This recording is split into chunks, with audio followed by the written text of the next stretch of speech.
안녕하세요. 조금 색다른 직업을 가진 40대 여성입니다. 20살 때부터 도배, 필름, 바닥 시공까지 배우면서 일해왔는데 벌써 20년이 지났네요. 남자 기술자들에게 무시도 많이 받고 희롱과 모욕도 많이 당했는데 지금은 그런 사람이 거의 다 없어진 것 같아요. 제가 가진 직업 때문에 막말하고 무시하는 건 비단 현장 남자들뿐만 아니었습니다. 그 인간들과 엮인 이야기가 바로 제가 여러분께 들려드릴 사연입니다. 많이 재밌을 테니 꼭 들어주세요. 늘 지저분한 작업복을 입고 출퇴근하며 일하다 보니 절 여자로 보는 사람은 아무도 없었어요. 20대에는 머리가 길어서 여자인 줄 알고 온갖 모욕과 희롱을 많이 당했어요. 그래서 쇼컷에 모자를 쓰고 다녀서 대화를 나누기 전까지는 거의 다 남자로 보더라고요. 아무튼 20년간 도배, 장판, 필름, 입주 청소까지 일을 마스터하며 열심히 기술공으로 일했습니다. 요즘에는 젊은 여자들이 도전하러 많이들 오는데 점심 먹으러 갔다가 집으로 도망치는 일도 있고 화장실 간다고 하더니 다시는 돌아오지 않기도 했답니다. 그만큼 힘이 들어서 도망가는 사람도 있지만 절실함이 있는 몇몇 여자 후배들은 제 밑에서 일을 잘 배우고 있네요. 39이 되던 때까지 선머슴 같은 저에게 남자는 없었어요. 제가 거울을 봐도 누가 여자로 볼 것이며 좋아할지 답이 나오지 않았습니다.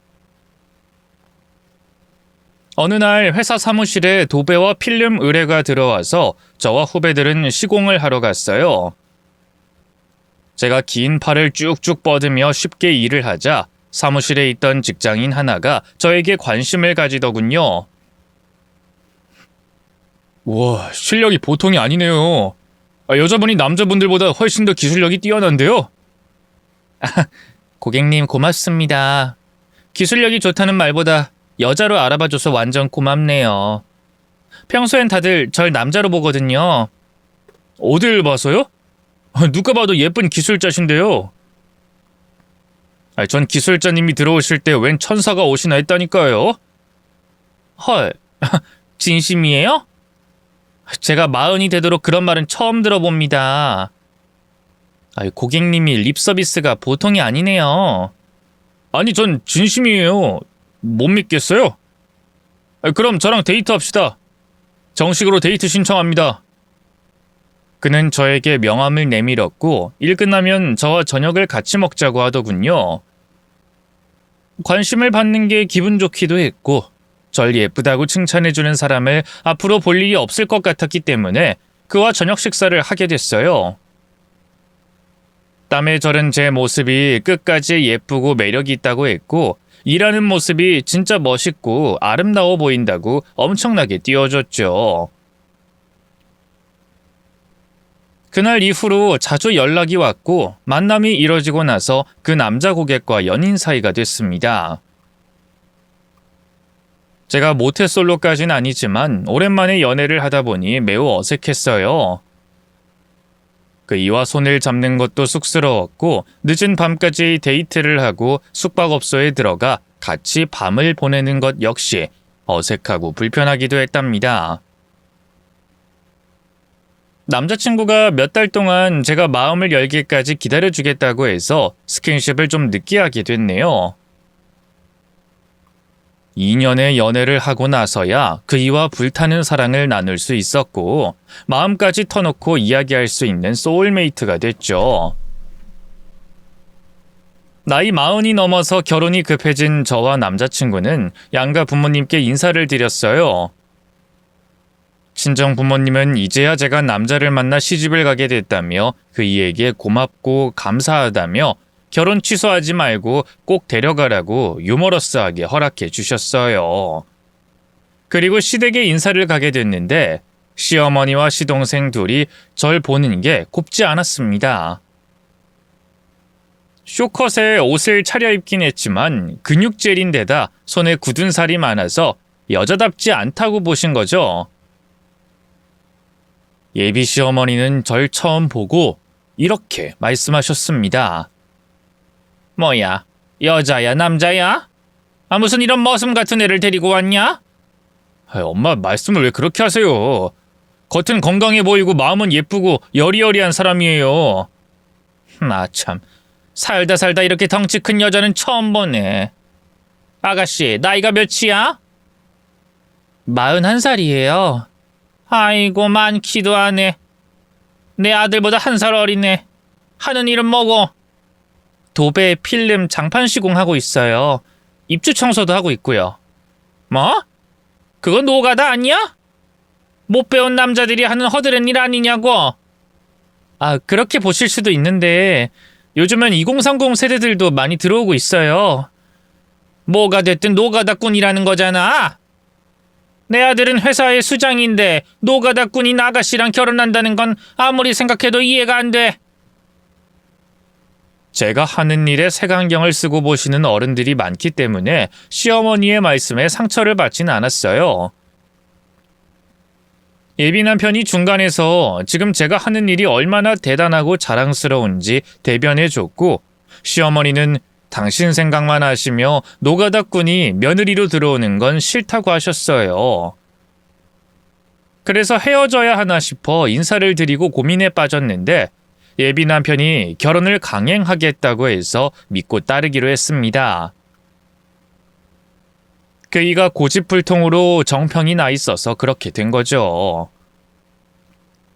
양가 부모님을 모시고 상견례를 하는데 시어머니는 끝까지 불쾌한 말을 많이 하셨는데 친정 부모님이 잘 참아주셨고 결혼을 시어머니랑 하는 것이 아니니 인성 바른 남편만 믿고 잘 살면 그만이라는 말씀을 해주셨어요. 그렇게 남편과 백년가약을 맺었고 신혼집을 되도록 시댁과 멀리 있는 곳에 잡았어요. 이건 역시 남편이 제 생각을 해서 그렇게 해준 거죠. 1년 동안 제 할 일을 아주 열심히 하며 더 크게 성장하게 됐답니다. 그런데 시동생 둘이 1달 차이로 결혼을 한다고 해서 시댁에 자주 모였어요. 동서될 사람들을 만났는데 둘째 동서는 승무원이었고 막내 동서는 빼어난 미모로 화장품 공구를 진행하는 프리랜서였습니다. 저까지 며느리가 나란히 앉았는데 누가 봐도 제가 얼굴이 많이 딸렸어요. 동서들에게 질투는 아니어도 부러운 마음이 크게 작용됐습니다. 그런데 시어머니가 대놓고 망신을 주더군요. 이야, 꽃같은 며느리들에 노가다꾼이 끼어있으니 이게 무슨 조합인지 모르겠다. 진짜 비교가 심하게 된다. 야, 큰애, 너도 좀 꾸미고 성형이라도 좀 해라. 어머님, 나이가 40이 넘었는데 성형이라뇨. 그리고 제 몸은 지방이 아니라 근육이에요. 옷도 나름 예쁜 거 입었고요. 제 말에 시모와 동서들이 키득거리며 웃더군요. 시어머니는 그렇다 쳐도 아랫사람인 동서들이 웃는 것이 못마땅했습니다. 동서들, 웃겨? 형님, 그러면 안 웃겨요? 뒷모습만 보면 형님은 남자 등판이라고요. 맞아요. 손만 봐도 공사판 아저씨 같단 말이에요. 여자 손이 이렇게까지 무식해 보이는 건 처음이라고요. 이것들이 지금 뭐라는 거야? 자네들 내가 윗사람인 거 몰라? 혼 좀 나볼래? 동서들이 선을 넘는 것 같아 한 소리 했더니 둘 다 입을 가리고 침묵했는데 시어머니가 저에게 또 한 소리를 했습니다. 야, 틀린 말도 아니고 웃자고 하는 말인데 왜 그렇게 오바를 하고 그러냐? 너 성격까지 뭐가 난 거니? 마음에 안 든다 하니까 인성머리까지 그 모양인 거야? 어머님, 인성을 따지면 동서들한테 문제가 있죠. 사람 앞에 두고 놀려먹는 거 들으셨잖아요. 에이, 너야말로 사람 민망하게 왜 면박을 주고 그러냐? 우리 예쁜 며느리들이 기가 죽었잖아. 야, 밥 다 먹었으니까 네가 치워라. 이제 동서들도 한 식구니까 같이 치워야죠. 동서들 뭐해? 그랬더니 시모가 세게 째려보며 저에게 혼자 하라고 호통치더군요. 결국 동서들이 결혼식을 올릴 때까지 혼자 시댁 일을 다 했어요. 몇 달 뒤에 동서들이 한 식구가 되고 나서 시댁에 모였길래 일을 좀 시키려고 했더니 또 시어머니가 나서더군요. 야, 그거 얼마나 된다고 애들을 시키냐? 네가 혼자서 해. 너 노가다꾼이니까 이 정도는 식은 죽 먹기일 거 아니야? 어머님, 자꾸 이러시니까 만만하게 보는 거예요. 저도 존중을 해주세요. 존중 같은 소리 하네. 노가다 하는 너를 며느리로 받아준 것만으로도 고마운 줄 알아라. 그리고 내가 반대하는 결혼을 했으니 시댁에 충성해야 할 거 아니냐? 둘째, 셋째 며느리는 얼굴도 예쁘고 손도 고와서 괜히 집안일 시켜서 손 망가지게 하지 말아라. 네가 혼자 알아서 해. 그 순간 동서들의 얼굴을 봤더니 키득거리며 좋아하고 있더라고요. 이대로 가만히 둘 순 없어서 식사를 모두 깨끗이 치우고 설거지한 뒤에 동서들을 방으로 불렀습니다. 동서들, 지금 뭐 하자는 거야?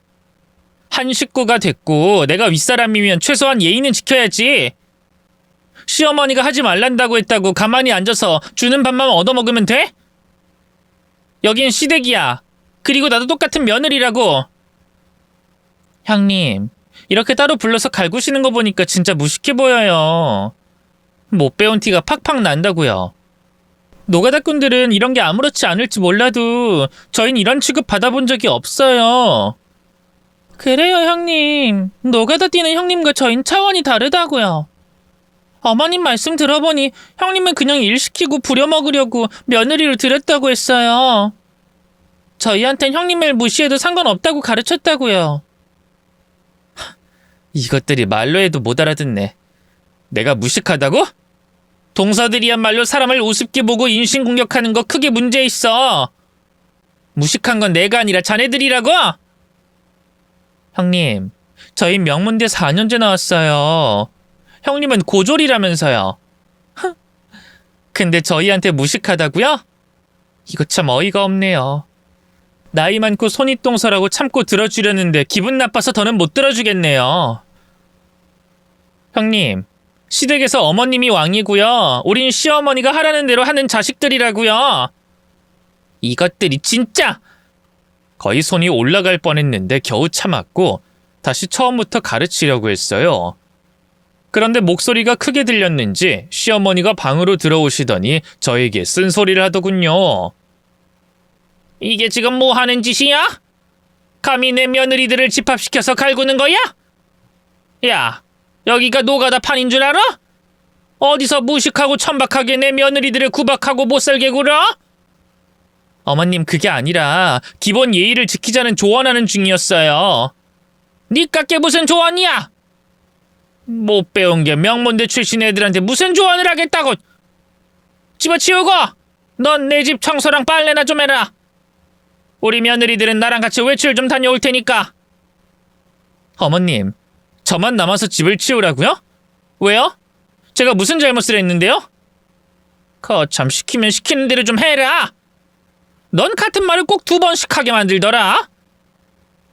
진짜 못 배워서 말귀를 못 알아듣는 것 같구나. 아무튼 내 집이 어질러졌으니 깨끗하게 치워놔. 시어머니는 제가 다음 대답을 할 기회를 주지 않고 동서들을 데리고 사라지셨습니다. 어이가 없어 남편에게 말했더니 자기가 따로 말하겠다고 하더니 시댁 청소는 때려치우고 그냥 집에 가자고 해서 집으로 돌아갔습니다.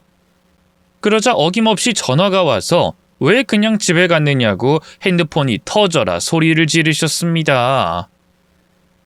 이에 남편이 전화를 빼앗더니 시어머니한테 자꾸 이런 식으로 나오면 시댁에 가지 않겠다고 큰 소리를 쳤습니다. 그이 아니었으면 진짜 폭발해서 시댁으로 찾아가 동서들을 박살내고 시어머니와 대판 싸울 뻔했습니다. 그렇게 참고 넘어갔고 며칠 뒤 쉬는 일요일이 와서 늘어지게 잠을 자던 중 시어머니한테서 전화가 걸려왔어요. 저 혼자 시댁에 와서 뭐 좀 받아가라고 하셨죠. 반찬을 주시려나 보다 싶어 차를 끌고 가서 시댁에 들어갔더니 저에게 집안일을 시키더군요. 그 자리엔 동서들도 있었습니다. 야, 노가다꾼. 우리 셋이 쇼핑하고 놀다 올 테니까 넌 내 집 좀 치워놔라. 내가 요즘 허리랑 무릎이 안 좋아서 집안일을 하지 못했어. 어머님, 진짜 왜 이러세요? 제 직업이 마음에 안 드시는 거예요? 저라는 존재가 싫어서 이러시는 거예요? 그거야 둘 다지. 야, 노가다. 이 정도 일은 아무것도 아니니까 싹 치워놔라. 내가 집에 왔을 때 반짝거리지 않으면 가만 안 둔다. 어머님, 이런 식으로 절 불러서 부려먹는 거 언제까지 하실 거예요? 결혼한 지 2년이 지났는데 아직까지 절 노가다꾼이라고 부르시고 잡일이라는 잡일은 저한테 다 시키잖아요. 막말로 이 집 파출부도 아니지 않습니까? 거참 말이 많네. 무식한 노가다꾼이라 매번 2번씩 말하게 만드는 것도 재주라면 재주다. 야, 노가다꾼. 너 내가 며느리로 받아줬으면 감사하게 생각하고 시키는 일 똑바로 해야 하는 거야. 내 큰아들을 너한테 준 게 아까워서 매번 화가 난다고. 아, 야야. 지금도 네 얼굴 보니까 부하같이 민다. 깨끗하게 살림해놓고 가라. 지난번처럼 그냥 가버리면 가만 안 둔다. 시어머니가 이렇게 절 막대할 때마다 속이 시커멓게 타들어가고 화도 심하게 났어요. 옆에서 비웃는 동서들 역시 제 오장육부를 뒤집었죠.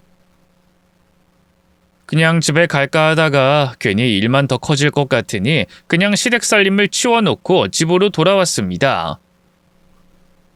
남편에게 말하면 시모한테 소리를 고래고래 지를 것 같아 그냥 여자들끼리 뭉쳐서 놀다가 오는 길이라고 거짓말을 했죠. 이런 일은 자주 일어났는데 어느새 전 해탈을 했는지 군소리 안 하고 시어머니가 시키는 대로 했습니다. 그나마 쉬는 날에만 불렀으니 다행이긴 했죠. 그러던 어느 날 시어머니가 집안의 벽지와 장판, 전등과 몰딩까지 새로 하고 싶다고 절 부르셨어요. 샤시까지 새로 바꾸고 싶다고 말씀하시더라고요. 집이 오래돼서 그런지 기분 전환할 겸 네가 좀 고쳐봐라. 벽지랑 장판이 오래되긴 했죠. 그럼 견적서 뽑아서 드릴게요. 견적서? 네, 어머님. 시공하려면 얼마나 들어가는지 금액을 맞춰봐야죠. 돈을 받고 해주겠다 이거냐? 어머님, 이 집 다 고치려면 기술자들 여럿이 필요하고 재료값도 많이 들어가요. 그걸 어떻게 공짜로 해드려요? 아, 그러냐? 내가 몰랐구나. 그럼 네가 알아서 견적 내고 공사도 시행해봐라. 떨떠름한 대답을 듣긴 했지만 설마 공사비를 안 주겠나 싶어 열심히 견적을 냈고 같이 일할 기술자들에게 연락을 돌려 공사한 날짜를 맞췄습니다. 나흘 정도 걸린다고 했더니 시어머니가 동서들과 제주도 여행을 다녀오시겠다며 집을 비워주셨어요. 저를 여행에 데려가지 않는 것이 서운한 건 아니었지만 셋이서 깔깔 웃으며 떠나는 걸 보니 짜증나더라고요. 아무튼 저는 좋은 재료만 써서 샤시, 방충망, 장판, 도배, 전등, 필름, 몰딩까지 정말 힘들게 공사했습니다. 실수 하나 없이 완벽하게 시공했죠. 제가 어머님께 드린 시공 견적서는 1,000,000원이었고 그 돈을 빨리 입금해달라고 했습니다. 어머님, 비용 입금해주세요. 일해주신 분들께 입금해드려야 해요. 뭐 1,000,000원?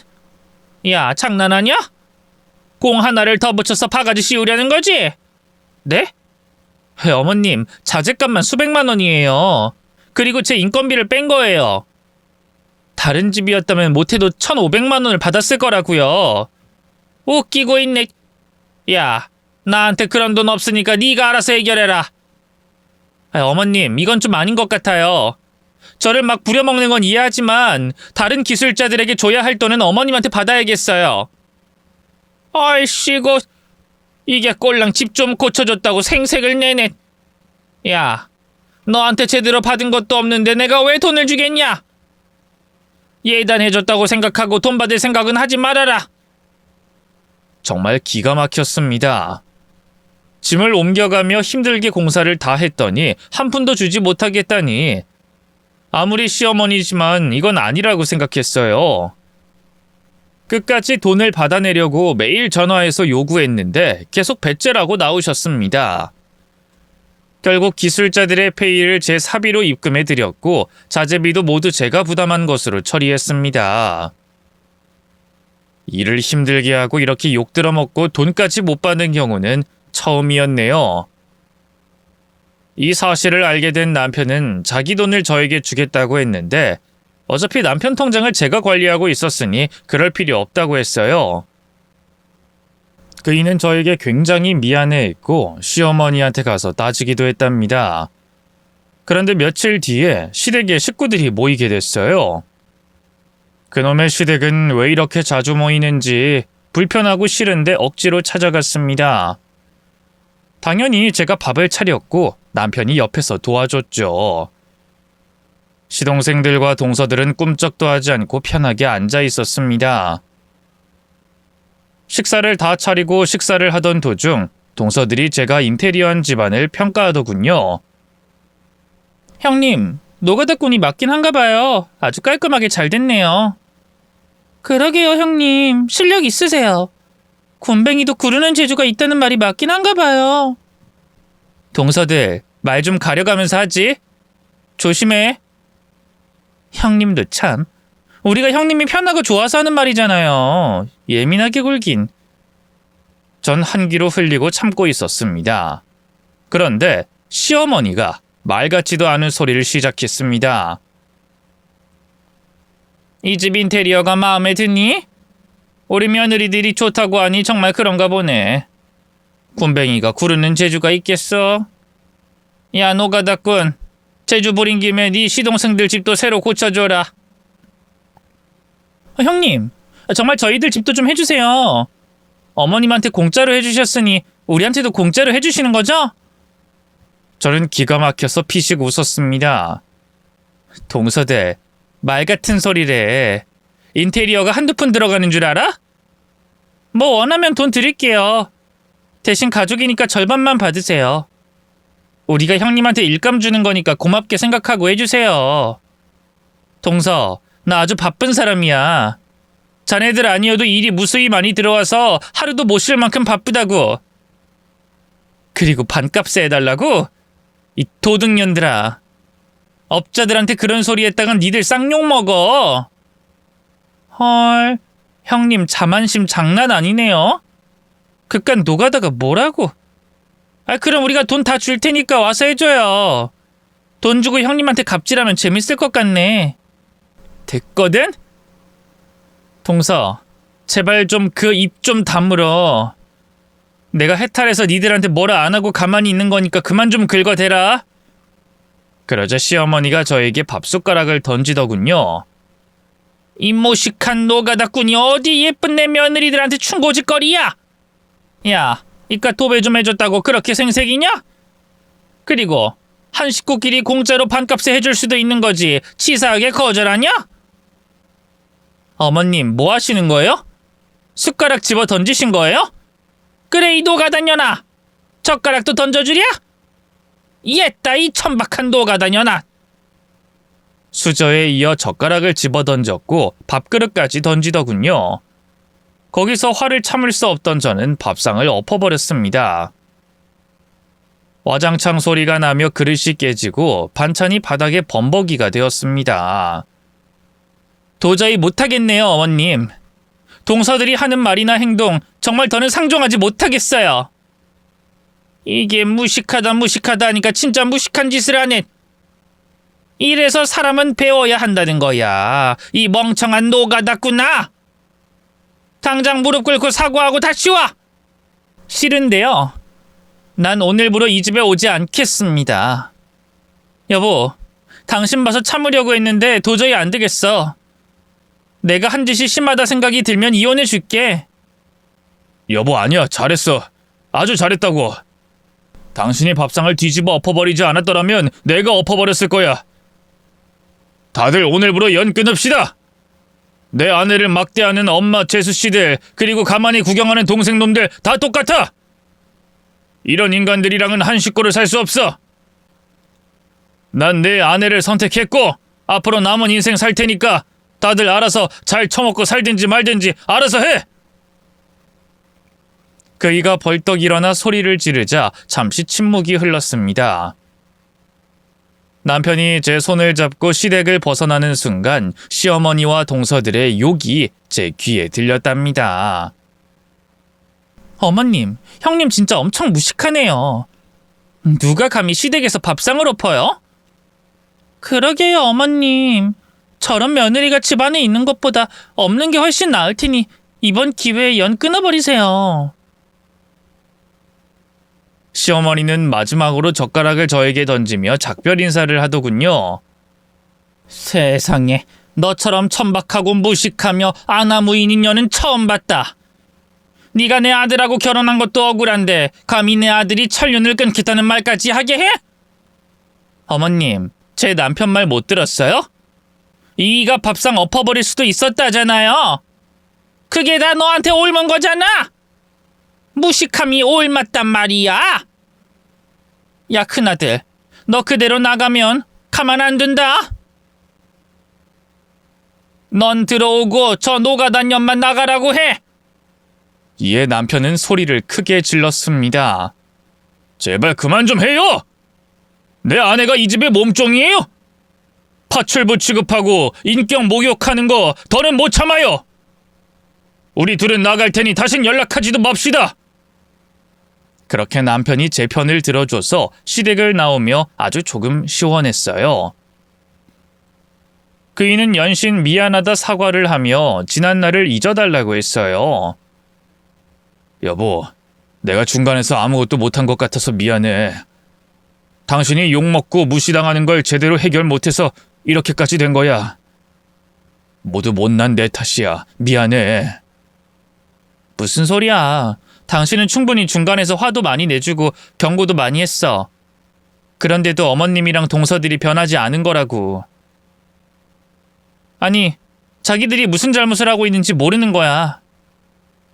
아무튼 난 이제부터 시댁에 못 가겠어. 나도 마찬가지야. 아무리 가족이라고 해도 내 아내에게 그렇게 막대하는 사람들은 이제 그만 보는 게 100번 낫겠어. 나 당신한테 이혼당하고 싶지 않아. 우리 둘이 한평생 같이 살아야 하잖아. 앞으로 아이도 가지고 일도 열심히 해서 더 좋은 집으로 이사도 가고 말이야. 같이 할 게 많으니까 과거는 잊어버리고 좋은 생각만 하면서 지내줬으면 좋겠어. 그래, 나 정신력 강하니까 금방 잊을 거야. 우리 좀 더 열심히 살아서 성공하자. 아니, 분명히 성공할 테니까 힘내자고. 저희 부부는 그날 이후 임신을 위해 노력했습니다. 그래서 이듬해 건강하고 잘생긴 아들을 낳았습니다. 남편은 의무적이라도 시댁에 소식은 전해야 할 것 같다며 혼자 말을 전하러 다녀왔습니다. 시댁 다녀왔어? 뭐라고들 해? 아이, 문전박대 당했어? 아주 웃기지. 그냥 현관 앞에서 당신이 아들 낳았다고 한마디 하고 돌아왔어. 문전박대를 당했어? 마음이 좋지 않네. 나 때문에 당신이 그런 대우 받은 것 같아 마음이 좋지 않아. 아니야. 내가 가고 싶어서 간 것도 아니잖아. 아들 낳았다고 말만 전하고 올 생각이었으니 문전박대 당한 게 훨씬 나은 것 같아. 남편은 시댁의 서운함은커녕 차라리 얼굴을 보지 않고 돌아온 것이 다행이라고 말했답니다. 저는 아이를 낳고 몸조리를 하고 다시 현장으로 뛰어들었어요. 친정 부모님이 주간에 아들을 봐주신다고 해서 남편과 맞벌이로 열심히 일했죠. 돈을 열심히 모아가며 성실하게 아주 잘 살고 있었고 나름 목표했던 일도 이뤘답니다. 그런데 이 사람 인연은 쉽게 끊어지지 않나 봅니다. 아들이 3살 되던 해에 시댁에서 연락이 왔어요. 시동생 하나가 남편에게 연락해 다 같이 밥 한번 먹자고 하더군요. 그이는 제 의사를 물어보고 결정하겠다며 전화를 끊었어요. 여보, 식구들이 갑자기 우리가 보고 싶다네. 갑자기? 왜? 무슨 일로? 글쎄, 나도 잘 모르겠어. 뭐 다들 뭐하고 사는지 모르고 있었으니 뭐 때문에 보자는 건지 모르겠네. 그냥 거절하고 말아버릴까? 그래도 일단 만나는 보자. 밖에서 만나는 거니까. 뭐 잠깐 대화 나누다가 아니다 싶으면 일어나서 돌아오면 되잖아. 당신 괜찮겠어? 그럼 내가 보통 멘탈이야. 가서 무슨 말하는지 드러나 보자고. 그리하여 남편과 약속한 날 아들을 친정에 맡기고 한 식당으로 찾아갔습니다. 아주 비싼 장어집이었어요. 둘째 동서가 먼저 저희 부부에게 손을 흔들며 인사했습니다. 형님, 아주버님, 안 본 사이 얼굴이 좋아지셨어요. 이게 얼마만이야. 한 3년 넘었죠? 동서, 오바가 심하네. 그래도 무시하는 것보다 인사를 해주는 게 낫긴 하네. 그래, 반가워. 오랜만이고. 다들 잘 지내셨어요? 저희 부부가 자리에 앉자 종업원이 주문을 받으러 왔고 장어를 굽기 시작했어요. 시어머니는 무슨 말을 하려는지 눈치를 잠시 보다가 이내 말문을 열었습니다. 큰아들, 너희 돈 좀 벌었지? 갑자기 돈 이야기를 하시네요. 엄마 우릴 부른 게 혹시 돈 때문에 부른 거예요? 아니 그게 꼭 그런 것만은 아니다. 아니, 너희 부부가 자식 낳고 잘 산다고 해서 얼굴 한번 보고 싶었어. 아니, 그런데 때마침 우리 식구들 사정이 안 좋은 거지. 남편은 피식 웃으며 말했습니다. 도대체 어떻게 지냈길래 다들 친절하게 변하신 건지. 돈 문제가 얼마나 생겼길래 이러시는 건진 모르겠네요. 동생들 둘은 회사 잘 다니고 있을 테고 재수 씨들은 승무원에다가 화장품 팔고 있을 텐데요. 무슨 도박이라도 한 거예요? 아이 도박이라니 우리가 그런 무식한 짓을 하겠냐. 도박 같은 건 못 배우고 노가다나 뛰는 것들이 하는 거지. 듣는 노가다꾼인 제가 인상을 찌푸렸습니다. 아이 그 노가다꾼이라는 말은 취소하마. 아무튼 우리 사정이 좀 급하다. 둘째 셋째 아들이 사업하겠다고 일을 접고 며느리들 일도 그만두게 했어. 퇴직금까지 싹 쓸어서 대박 내겠다고 해서 사업에 뛰어들었다. 그런데 2년 만에 망해버렸어. 물론 내 자식들이 못나서 그렇게 된 게 아니야. 시대를 잘못 타서 그런 게지. 그러니까 시동생들 사업하겠다고 다 일을 때려치우고 돈을 대주려고 퇴직했다는 겁니다. 이어서 시어머니가 빚 이야기를 말하더군요. 애들 빚이 각각 1억씩 생겼어. 그리고 나는 애들 사업에 보탬이 되려고 집을 담보로 대출받았는데 갚지 못하고 있어. 경매를 하겠다고 하는구나. 돈이 아주 급한 상황이다. 니들이 한 5억만 좀 빌려주면 될 것 같은데 어떠냐? 남편은 입을 다물더니 발언권을 저에게 주겠다고 눈짓을 하더군요. 그래서 제가 입을 열었습니다. 어머님, 제 남편도 회사에서 나왔어요. 그리고 전 알다시피 노가다꾼이고요. 모아둔 돈이 있어도 무식하고 천박한 노가다꾼의 돈을 받고 싶으세요? 얘야, 노가다꾼이라고 한 건 내가 미안하다. 그땐 그냥 네가 하는 일이 마음에 안 들기도 했고 겉모습도 마음에 안 들어서 막대했던 것 같구나. 그런데 지금 와서 생각해보니 직업에 귀천이 없다는 걸 깨달았어. 큰애야, 내가 사과할 테니 돈 좀 빌려줘라. 싫은데요. 절 부려먹고 막대한 걸 생각해보세요. 제가 돈을 빌려줄 거라 생각이 들겠어요? 동서들이 나한테 한 짓이 있는데 그걸 다 없는 일로 치고 돈을 주겠냐고요? 정말 웃기는 집안이네. 돈 없고 아쉬울 때가 오니까 우릴 부른 거네. 저기 어머님, 동서들, 서방님들 지금 엄청 추해요. 무식하게 이게 뭐하는 짓입니까? 제가 따끔하게 말하며 거절했더니 식구들 인상이 구겨지더군요. 야, 넌 그깟 돈 좀 빌려달라고 했더니 그런 식으로 말하냐? 동서들의 주둥이도 가만히 있질 못했습니다. 어머님, 노가다꾼이 돈이 있겠어요? 없으니까 저렇게 포민을 잡고 따지는 거죠. 그리고 아주버님도 회사에서 나왔다잖아요. 맞아요. 사이즈 보니 하루 벌어 하루 먹고 사는 하루살이 같아 보여요. 애초에 노가다꾼한테 돈을 빌리러 오는 게 아니었어요. 역시나 인간들은 쉽게 변하지 않나 봅니다. 다 구워진 장어를 내려다본 시몬은 한 점 먹더니 저희 부부에게 그만 꺼지라고 하더군요. 야, 니들 돈 없지? 에이, 애초에 니들한테 기대를 한 내가 바보다. 노가다꾼과 회사에서 잘린 것한테 뭘 바라겠냐? 야, 이 비싼 장어는 우리가 먹을 테니 니들은 그냥 꺼져라. 네, 어머님. 그럼 빚 해결은 잘 해보세요. 여보, 일어나자. 역시 괜히 나온 것 같네. 엄마, 앞으로는 연락하지 마세요. 오늘도 어김없이 제 아내를 무시하는 걸 보니 보고 싶지 않습니다. 이 참놈들이 뭐라는 거야? 야, 니들이 사정해도 내가 만나주지 않을 거야. 내가 너희를 다시 부르는 일 따윈 다시 없앨 거라고. 노가다꾼 형님, 평생 노가다나 뛰면서 바닥 인생이나 사세요. 아니 그렇게 살아라, 이 등신 같은 무식한 년아. 저는 한 방 먹이려다가 똥이 무서워서 피하나 싶은 생각이 들어 가방을 들고 나가려고 했어요. 그런데 그 순간 식당 대표님이 달려와서 저에게 90도로 인사를 했습니다. 어이 대표님, 강령하셨습니까? 아이 사장님, 인사가 그게 뭐예요? 너무 깍듯하게 하니까 부담스럽잖아요. 아닙니다, 이 정도는 해야죠. 저희 식당 인테리어 잘해주신 데다 테이블도 저렴하게 살 수 있게 도와주셨잖아요. 그리고 대표님이 임대료를 깎아주셔서 더할 나위 없이 감사하고 있습니다. 장어집 사장님이 저에게 하는 말이 무엇이냐면 제가 그 10층 상가 건물주였고 인테리어 시공도 저렴하게 해준 업체 대표였습니다. 남편이 회사를 그만두게 된 이유도 제가 운영하는 회사를 같이 해보려고 나온 것이었죠.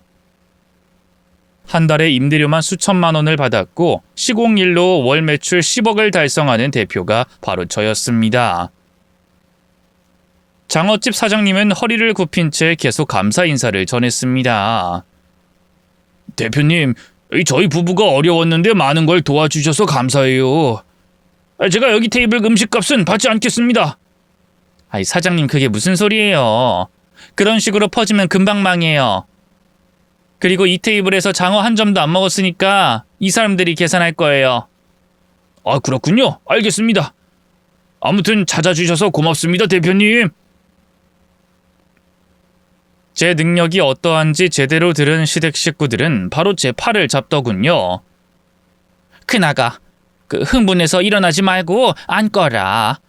우리 오랜만에 같이 밥 먹는 건데 벌써 가면 서운하지. 형님, 전 오늘 형님 봤을 때 엄청 멋있게 보였어요. 역시나 성공하신 분이었군요. 이 건물의 주인이라니. 와, 대단하세요. 동서들, 어머님, 왜 갑자기 태도가 변하시죠? 조금 전까지 노가다년이라고 욕을 했는데 까먹으셨나? 아유 큰아가, 우리가 요즘 복잡해서 똥인지 된장인지 구분을 못하고 있어. 우리가 한 말을 한 귀로 흘려듣거라. 어서 앉아서 이 장어 맛 좀 봐라. 입에서 살살 녹아. 저 여기 단골이라 안 먹어도 맛은 알아요. 아유 그렇겠지. 여기 건물 주인이니 못 먹어본 게 있겠냐. 큰아가, 너 능력이 그 정도로 좋았는지 몰랐는데 어떻게 살아온 거니? 뭐 그냥 매달 최선을 다해 살았어요. 어머님이랑 동서들이 말하는 노가다꾼으로 매달 1,000만 원 이상 벌면서 20년 넘게 일했더니 돈이 꽤 많이 모였더라고요. 그리고 부동산으로 재테크도 하고 주식도 하면서 재산 늘렸고요. 건물은 여기 말고 다른 데도 하나 더 있어요. 오메, 우리 큰아가가 보통이 아니었네. 에이, 왜 그러세요? 저 노가다꾼이잖아요. 아니다, 우리가 큰 실수를 했다. 너한테 그런 말 한 거 모두 사과한다. 사과요? 그걸 받아줘야 하나요? 아니, 사과 받으면 돈 빌려달라고 하실 거잖아요. 그렇긴 하지. 근데 큰아가, 우리가 지금 정말 급하고 절실한 순간이야. 네 시동생들은 신용불량자라서 어디 가서 취직도 못해. 저 두 놈은 지금 배달 알바 뛰고 있고, 네 동서들은 공장에서 알바하고 있다. 고생들이 많구나. 근데 어머님은 뭐 하세요? 집이 경매로 넘어갈 거라면서요. 무슨 일이라도 하고 있는 거죠? 나? 아니, 내 나이가 몇인데 일을 하겠니? 받아주는 곳도 없고 할 수 있는 능력도 없다. 그래서 그냥 경매 넘어가면 원룸에서 지낼 생각이었어. 다 정해 놓으셨구나. 그럼 원룸에서 잘 지내시면 되겠네요. 다른 식구들은 알바 열심히 해서 빚 갚으시면 되고. 사과든 뭐든 안 받을 테니까 그만들 돌아가세요. 여보, 우리 그만 일어날까? 그래. 오후에 미팅이 있어.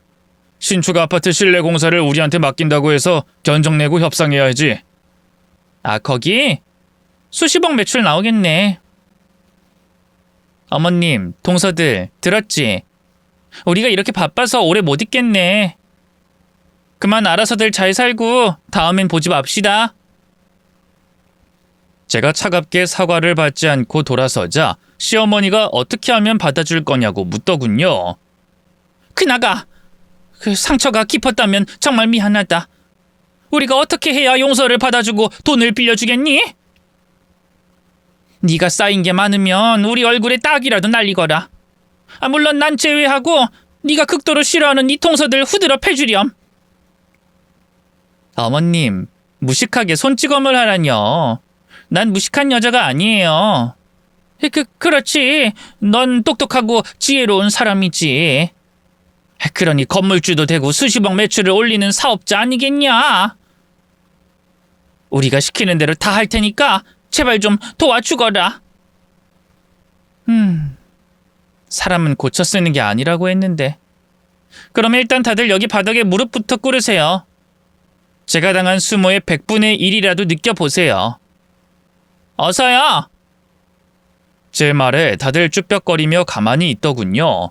그래서 등을 보이고 떠나려는데 시어머니가 제 다리를 붙잡으며 무릎을 꿇었어요. 아니다, 꿇었다. 다들 큰애 앞에 무릎 꿇어라. 형님, 저도 꿇었어요. 저도요, 형님. 형수님, 저희 다 꿇었습니다. 이제 뭘 하면 풀리시겠어요?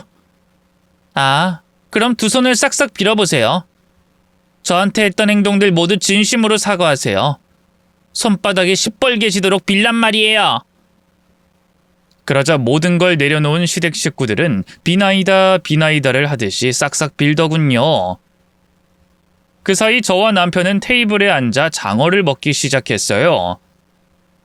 장어가 7마리나 되네요. 우리가 이거 다 먹을 때까지 빌어보세요. 그럼 제 마음이 풀릴지도 모르니까요. 그래, 얼마든지 그렇게 하마. 다들 열심히 빌어. 남편과 저는 소주까지 주문해서 장어를 엄청 많이 먹었습니다. 배가 터지도록 먹어서 일어날 힘이 없었죠. 시댁 식구들은 창피함을 무릅쓰고 계속 빌고 있었죠. 그래서 저는 남편과 작은 목소리로 대화를 나눴고 어떻게 해야 할지 결론을 내렸습니다. 저는 장어집 사장님한테 종이 여러 장과 볼펜을 빌려달라고 부탁했답니다. 자, 차용증부터 쓰도록 하죠. 저에게 돈을 빌렸다는 증거를 남겨두고 매달 받아낼 겁니다. 큰아가, 차용증을 쓰라고? 돈도 많은데 꼭 그래야겠냐? 싫으시면 다 때려치우시든지요. 아니다, 쓰마. 암 써야지. 그리고 다들 돈 벌 능력이 안 되는 거 맞죠? 서방님들이랑 동서들은 앞으로 내 밑에서 일을 하도록 하세요. 월급의 절반을 매달 저한테 갚으시면 됩니다. 그러자 동서들이 너무하는 게 아니냐고 하길래 이렇게 대답했습니다. 그럼 평생 신용불량자로 살든가. 이자도 못 갚는 주제 자존심 챙기니? 형님, 아무리 그래도 저희한테 노가다를 띠라뇨. 그래, 하기 싫으면 하지 마. 뭔가 착각한 모양인데. 내가 갑이지 니들이 갑이 아니야. 상황은 바뀌었다고. 아니에요, 형님. 할게요. 하면 되잖아요. 그럼 저희 식구들 빚을 먼저 갚아주시는 거죠? 경매로 집을 잃지 않아도 되는 거죠? 그렇게 해줄게. 몸으로 떼워서 갚아 나가면 돼. 큰아가, 그럼 난 그냥 갚아주는 거지? 난 노가다 그거 못한다. 당연히 노가다 시키지 않죠. 근데 제 집에서 파출부로 일하세요. 역시 어머님도 매달 빚을 저에게 갚아 나아가면 됩니다. 뭐? 파출부? 어머님이 절 그렇게 부려먹었으니 저도 한번 부려먹어보려고요. 싫으면 지금 쓴 차용증이랑 각서 다 찢어버리고 돌아가셔도 좋습니다. 아니다. 우리가 지금 칼일 처지가 아니니 할 거야. 너희 집 파출부를 하마. 네, 그럼 다 됐으니 지장 찍고 끝냅시다. 서방님들이랑 동서들은 내일 새벽 6시에 작업복 입고 요 앞 사거리로 나와. 우리 팀장님이 데리고 일하는데 데려가 줄 거야. 거기 사람들 다들 한 성격 하니까 버티기 힘들 수도 있어. 뭐 때려치우고 싶으면 그렇게 해. 대신 난 소송에서 빌려준 돈 받아내면 되니까. 형님 시키는 대로 열심히 할게요. 그러니 그런 걱정은 마세요. 형수님 열심히 하겠습니다. 정말 각오할 테니 빨리 대출부터 갚아주세요. 좋아요. 다들 내일부터 빡세게 일해봅시다. 어머님도 살림 대충하면 바로 소송 들어갑니다. 알았다. 큰아가 열심히 할게. 결국 시댁 식구들은 저와 남편의 도움으로 빚을 갚고 신용이 풀렸습니다. 경매도 풀려서 집을 잃지 않았죠. 그런데 일이 엄청나게 고되다 보니 시동생 부부들은 하루하루 말라갔습니다. 형님, 너무 힘들어요. 좀 쉬었다가 하면 안 돼요? 쉬어. 네, 그럴게요. 제가 현장에서 구경하고 있는데 둘째 동서가 힘들다고 편하게 앉으며 휴식을 취하자 현장 팀장님이 언성을 높였습니다. 아이, 거기 아줌마 지금 뭐 하는 거예요? 다들 뼈 빠지게 일하는데 혼자 쉬는 거야? 아줌마 택시비 줄 테니까 꺼져요. 아이, 집에 가라고. 네? 아니에요, 팀장님. 잠깐 무릎이 아파서 핀 거예요. 다시 일하겠습니다. 마음에 안 드는 짓 하면 가차없이 잘라버립니다. 아이, 대표님 그렇게 해도 되죠? 팀장님, 여기서 지휘관은 제가 아니라 팀장님이에요. 마음대로 하세요. 그 말을 들은 동서는 눈시울을 붉히며 억지로 일어나서 일을 하더군요. 동서들은 실수가 잦아서 욕을 엄청 많이 먹었습니다. 이 아줌마가 진짜 무식하니. 자르고 붙이는 것도 못해요? 어릴 때 학교에서 색종이 오리고 붙이는 거 안 해봤어? 팀장님, 손재주가 없어서 그런 걸 어떡해요?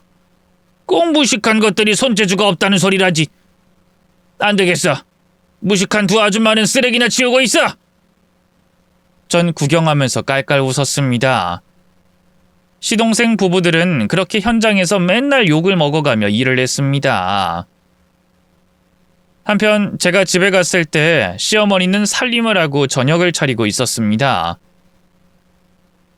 어머님, 집안 꼴이 이게 뭐예요? 내가 빚 갚아줬는데 이거밖에 못해요? 내가 출근했을 때랑 달라진 게 없네? 큰아가, 오늘은 내가 머리가 아파서 제대로 못했구나. 그러셨어요? 그럼 푹 쉬세요. 정말? 지금 퇴근해도 되냐? 네. 내일부터는 우리 아들 육아까지 전담하셔야 하니까 충분한 휴식하고 오세요. 뭐? 육아? 나더러 손자를 키우라고? 왜요? 싫어요? 이것도 일의 일부인데 싫다고 하시면 그냥 영원히 퇴근하세요. 아니다. 할게. 하면 될 거 아니니. 그래요. 내일부터 몇 배가 힘들어질 테니 단단히 각오하는 게 좋을 겁니다. 시어머니까지 제대로 부려먹으면서 지냈더니 사는 게 아주 재밌더라고요. 2년 동안 몸으로 때운 시동생 부부들은 월급의 절반을 저에게 상환해서 빚을 다 갚았어요. 시어머니 역시 저에게 갑질을 당하며 힘들게 파출부로 일했죠. 저는 마지막으로 한자리에 불러 장어를 대접했어요. 2년 동안 고생했어요. 부릴 대로 실컷 부리고 욕도 많이 먹게 해서 좀 미안하게 생각해요. 동서들 힘 많이 들었지? 형님 아니에요. 저희 일이 재밌어서 계속하고 싶어요. 맞아요, 형님. 이제부턴 돈 벌어서 모으고 싶어요. 이만한 월급 받는 직장은 찾아보기 힘들다고요. 나더러 노가다꾼이라고 그렇게 조롱하더니 스스로 노가다꾼을 선택하겠다고? 노가다꾼이라고 놀린 건 정말 죄송해요, 형님. 저희 식구들 모두 형님 밑에서 계속 일하게 해주세요. 그래, 그럼 더 사악하고 무서운 팀장님이랑 묶어줄게. 잘 버텨봐. 욕먹는 건 늘상 있는 일이라 참을만 해요, 형님. 어느새 꾼이 다 되어 계속 시공 일을 하고 싶어 했습니다. 그리고 시어머니에게 파출부 그만해도 좋다고 말하니 계속 하겠다고 하셨어요. 큰아가, 내가 요즘 살림도 살림이지만 우리 손자가 크는 걸 보니 너무 재밌다. 나 계속 파출부로 일하게 해주렴. 우리 손자에게 좋은 할머니가 되고 싶다. 아, 그래요? 뭐 그렇다면 그렇게 하셔야죠. 대신 전보다 더 열심히 해주셔야 해요. 제가 까탈스럽게 갑질하고 뭐라 해도 참으셔야 하고요. 그럼 얼마든지 편하게 대해라. 내가 예전에 너에게 한 짓이 있으니 얼마든지 달게 들으마. 와, 우리 시댁 식구들이 다들 딴 사람이 되셨네요. 그럼 장어나 실컷 먹읍시다. 다들 술잔 채웠죠? 건배. 건배. 형님 고맙습니다. 형수님 앞으로도 잘 부탁드립니다. 그렇게 시댁 식구들은 저에게 모질게 굴었던 것 이상으로 많은 욕을 먹으며 계속해서 일을 배우고 성실하게 일했습니다. 시어머니도 제가 굳은 일을 시켜도 군소리하지 않고 집안일을 깨끗하게 잘하셨고 육아도 엄청 잘해주셨죠. 이렇게 생활한 지 1년이 지났는데 아직도 저는 갑의 위치에 있고 식구들은 을의 입장에서 고생하며 돈을 벌어가고 있습니다. 완전히 손절을 할까 하다가 옆에 두고 부려먹고 막말을 돌려주니 이만한 복수가 없는 것 같더라고요. 그래도 지금은 마음이 많이 풀려서 전보다 덜 욕하고 있네요. 글을 쓰는 지금도 동서들은 저에게 굽실거리며 알아서 밥상 차려오고 있답니다. 제 사이다 복수 어떠셨나요? 그냥 연 끊는 것보다 나은 것 같으시죠? 사람을 겉모습으로 보고 재단하고 판단하는 인간들에게 욕먹고 자존심이 꺾인 분들이 계시다면 저 같은 복수를 할 수 있도록 열심히 일해서 꼭 되돌려 주시길 바랍니다. 그럼 여기서 마무리해야겠네요. 끝까지 들어주셔서 감사합니다. 안녕히 계세요.